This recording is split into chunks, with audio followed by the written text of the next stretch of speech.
Hello everyone, welcome to Northwest Exploration. I'm one of the hosts, and I'm here today with my truck. Sort of. It's not exactly a truck. I'll have to explain in further detail, but as you can see right here, it is a K5 Blazer. A Blazer is essentially, well, like a Jeep. There's a Jeep over there. In case you don't know what a Jeep is, it's a vehicle that is classified a utility vehicle. It is convertible-ish with a top. So if you've seen a camper shell or a canopy, as a lot of people like to call it, those are essentially what these use for their main rear interior pieces. And I'll get to that more in a second. First, more explanation. This is a 1985 K5 Blazer with a 4-barrel carburetor instead of a injector on the top. Now, a lot of them did have injectors. A lot of them might not have injectors. This is one of the ones that doesn't have an injector. An injector is a modern fuel supply system used on most modern cars. The specs that I know of that have been done to this thing is custom exhaust with Dynamax or I think they're Dynamax mufflers. They're giant and kind of sound eh. And everything else mostly factory stock except for these wheels and tires and the entire interior, which I'll get to in a second as well. The interior itself has been mostly redone, from the seats being reupholstered in a modern car vinyl, the steering wheel being replaced, the entire dashboard being replaced, all sorts of stuff. Pedals are replaced, all 3 of them. That includes, that's just park. This is not accurate. Park, brake pedal, and the gas pedal. The seat belts have been replaced. All the stuff has been replaced except for a few things I can think of right off the top of my head.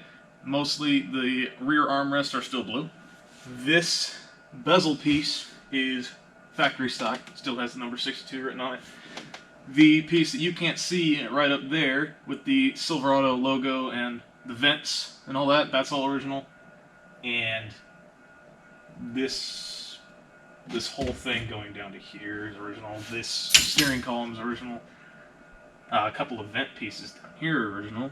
But other than that, this truck is mostly redone. Right, onto the part.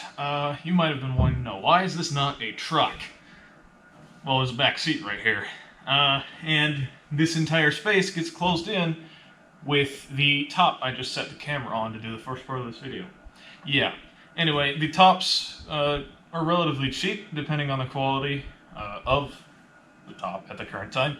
And it's good to have one, because otherwise, in the winter, anyone who sits back here will guaranteed to look like an icicle by the time they get out. With the interior aside, it's time to talk about the engine. The engine is a 350 cubic inch 4-barrel carburetor. No injectors here. As far as I'm aware, the only 2 options I've ever heard of for a K5 Blazer is a 305 and a 350 V8. The 350 offering a little bit more power and a little bit bigger of a size. Other than that, I'm not sure if there's an inline 6. I'm too busy to do the work to figure out the research, because I have totally not been gone for that long. Anyway, that's besides the point. Yeah. Cool. I know what you're probably wondering. How do they close the back up? Is there some kind of flap-down window with hydraulic systems or something like that? No, it's a roll-up rear window right here. Yeah, I mean, there's no way to hide it. It sticks up, and this is how it was made from the factory. It sticks up about this high on fully rolled down. I did not just roll this up just to show you there was a window here, because it would be considerably higher. But hey, what are you gonna do? You gotta make it cheap, and you gotta make a ton of them, even though there really weren't a lot of Blazers. Anyway, that'll be it for this episode of Northwest Exploration. It's just me this time. And yeah, I hope this wrapped up any questions about where I myself have been and where all the videos have been. It's been taking a lot of time to edit stuff, and I hope this video gets out either the next day or a couple days from then. And the next video, I know you probably want to hear when the next video will be after this. We don't have a schedule. And based on last time's schedule, we might be a while before the next video.